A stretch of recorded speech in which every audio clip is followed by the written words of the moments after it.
Assalamualaikum warahmatullahi wabarakatuh. Waalaikumsalam warahmatullahi wabarakatuh. Alhamdulillah rabbil alamin sayyidina wa maulana Muhammadin wa ala alihi washabihi ajma'in. Subhanaka la ilma lana innaka antal alimul hakim wa la haula wa la quwata illa billahil aliyil azim. Baik, pertama-tama marilah kita panjatkan puji dan syukur kehadirat Allah Subhanahu wa taala yang telah memberikan kita kesempatan untuk berkumpul dalam keadaan sehat walafiat. Salawat serta salam tak lupa tercurah kepada baginda Nabi besar Muhammad sallallahu alaihi wasallam, teladan kita dalam menjalani kehidupan berkeluarga dan bermasyarakat. Perkenalkan, saya Ahmad Zainuri Dan saya Muhammad Riful Ilmi, mahasiswa program studi hukum keluarga Islam STAI Al-Falah Banjarbaru.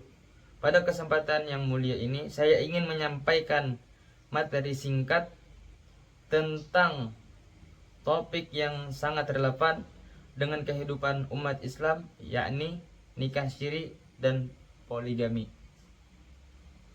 Hadirin yang dirahmati Allah, di era modern ini praktik nikah siri dan poligami masih menjadi fenomena yang sering diperdebatkan.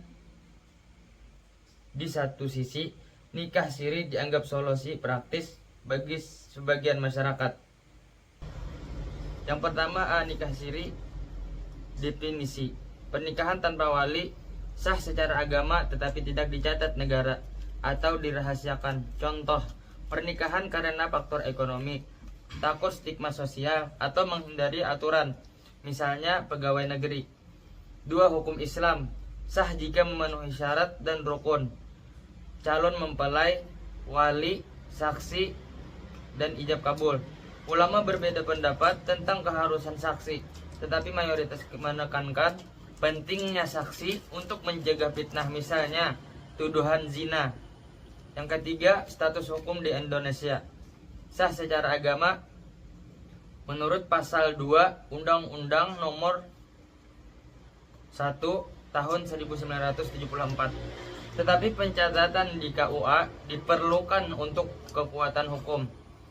Tanpa pencatatan, istri dan anak tidak memiliki perlindungan hukum, hak waris, pengakuan negara. 4. Faktor pemicu nikah siri, dualisme hukum atau hukum Islam versus hukum negara.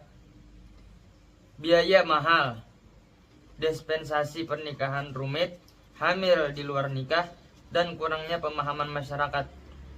Baik, sekian dari saya. Selanjutnya akan diteruskan oleh saudara Riful Ilmi.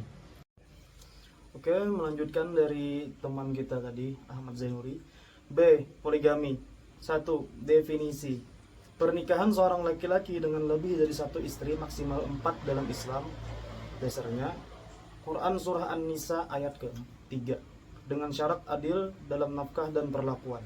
Nomor 2. Hukum di Indonesia, diatur dalam Undang-Undang Nomor 1 Tahun 1974 dan Kompilasi Hukum Islam KHI. Asas monogami, tetapi poligami diizinkan dengan syarat izin tertulis dari istri pertama dan pengadilan, bukti kemampuan berlaku adil.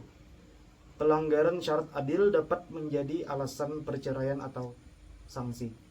Kesimpulan: 1. Nikah siri sah secara agama jika memenuhi syarat tetapi berisiko secara hukum dan sosial, tanpa perlindungan hak istri atau anak.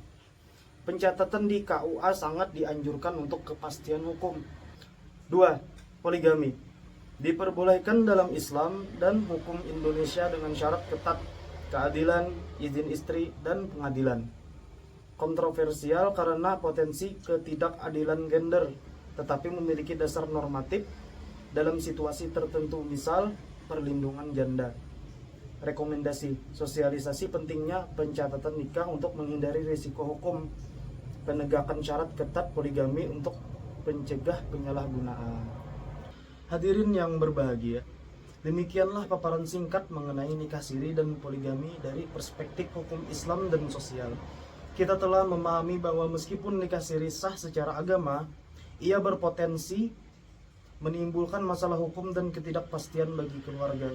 Sementara poligami meski diperbolehkan dengan syarat ketat harus dilandasi keadilan dan tanggung jawab yang besar. Sebagai umat Islam, mari kita senantiasa menjunjung tinggi nilai-nilai syariat yang tidak hanya memenuhi formalitas hukum, tetapi juga menjaga keharmonisan dan keadilan dalam kehidupan berkeluarga. Marilah kita bijak dalam mengambil keputusan dengan mempertimbangkan hak-hak semua pihak, terutama perempuan dan anak-anak. Terima kasih atas perhatian dan partisipasi hadirin sekalian. Semoga Allah Subhanahu wa Ta'ala senantiasa membimbing kita untuk menjadi pribadi yang bertanggung jawab, adil dan bermartabat. Wassalamualaikum warahmatullahi wabarakatuh.